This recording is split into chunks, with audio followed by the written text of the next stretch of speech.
وائسرا نے ملاقات کے لیے بلایا. 11 بجے کا وقت تھا، مجھے یاد ہے. یہ بڑے پنکچول تھے ان چیزوں کے، اوقات کے تو خاص طور پر. 11 بجے کا وقت معلوم ہے، بیٹھے ہوئے ہیں.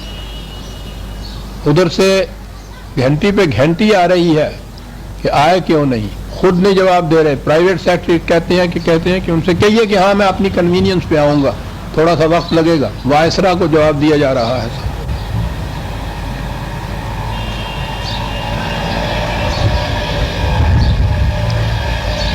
11:15 پہنچے.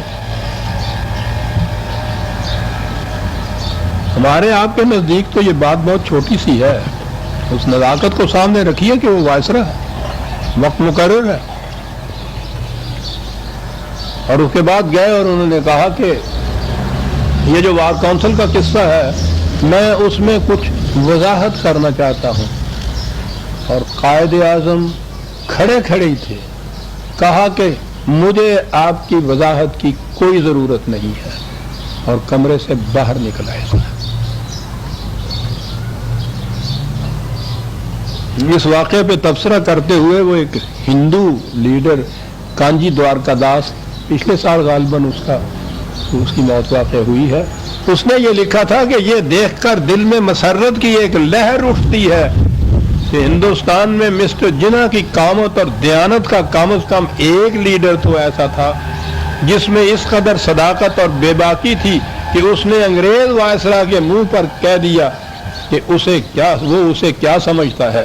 جبکہ باقی ہندوستانی لیڈر جن میں کانگریس ہائی کمان بھی شامل ہے اس وائسرا کو بہترین انگلش جنٹل مین اور بہترین عیسائی جنٹل مین جیسے خطابات سے نواز کر اس کی چاپلوسی کرتے تھے.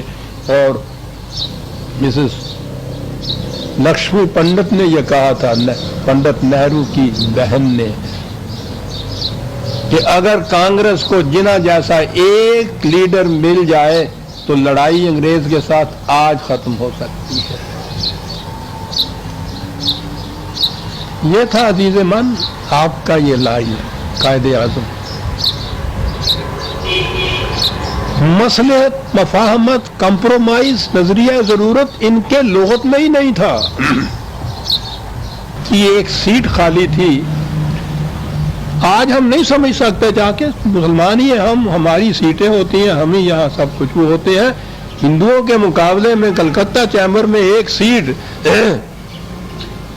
وہ ٹیسٹ تھی اس بات کی کہ مسلمانوں کی یہاں کتنی اسٹرینتھ ہے. حالانکہ وہاں مسلمانوں کی میجورٹی ہوتی تھی، کبھی سیٹ نہیں ملتی تھی. اصفہانی وہاں سیٹ کے لیے کھڑے ہوئے، بلا مقابلہ کھڑے ہوئے.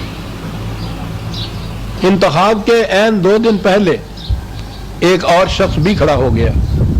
انہیں تشویش ہوئی کہ اب ووٹیں بٹ جائیں گی. عبدالرحمان صدیقی ان کے ساتھی تھے. وہ ایک شام آئے. اصفہانی نے خود اپنی کتاب میں اس واقعہ کو لکھا ہے. کچھ آہستہ آپس میں باتیں کر رہے تھے. قائد اعظم دور بیٹھے تھے. کہا کہ ذرا قریب آ کے مجھ سے بھی بات کرو. کیا ہے؟ انہوں نے آ کے کہا کہ صاحب بڑی خوشی کی بات ہے کہ وہ جو فریق مقابل امیدوار کھڑا ہوا تھا اس کے ساتھ بات ہو گئی ہے. اس نے کہا ہے کہ اگر میری ضمانت کا روپیہ آپ دے دیں تو میں بیٹھ جاتا ہوں. اصفہانی بلا مقابلہ کامیاب ہو جائے گا. آپ نے سنا؟ اصفہانی لکھتا ہے کہ رنگ چہرہ سرخ ہو گیا غصے کے مارے. کہا کہ فریق مخالف کو بٹھا دینا، اس کے زر ضمانت واپس دے کے، یہ بالواسطہ رشوت نہیں تو اور کیا ہے؟ ایسا کبھی نہیں ہوگا. جاؤ اور اس سے کہو کہ ہمیں یہ منظور نہیں، ہم مقابلہ کریں گے، ہم ناکام رہ جائیں گے، ہم رشوت دے کے نہیں جیتیں گے. ایک ایک سیٹ نہیں، ایک ایک ووٹ اتنی قیمتی تھی اس زمانے میں. عزیزان من، بھیج دیا عبدالرحمان کو، معاملہ منسوخ کر دیا اس کے ساتھ، نہیں لیں گے ہم.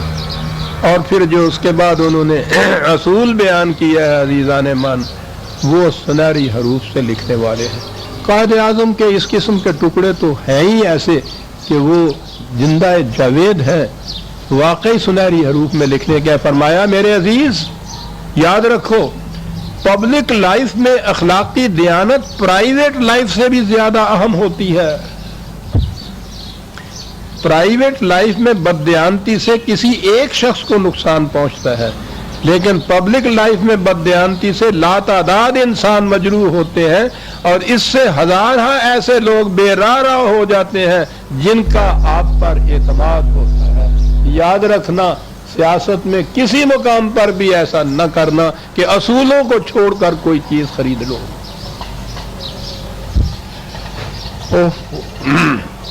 عام طور پر کہا جاتا ہے کہ یہ مسلم لیگ، یہ سرمایہ داروں کی، جاگیرداروں کی، ذمہ داروں کی، کارخانداروں کی یہ جماعت تھی. صاحب حریت پسند اس کے ساتھ تھا تو ٹھیک ہے، یہ لوگ تھے، لیکن قائد اعظم کا ان کے ساتھ کیا رویہ تھا؟ میں نے عرض کیا ہے کہ وقت وہ تھا کہ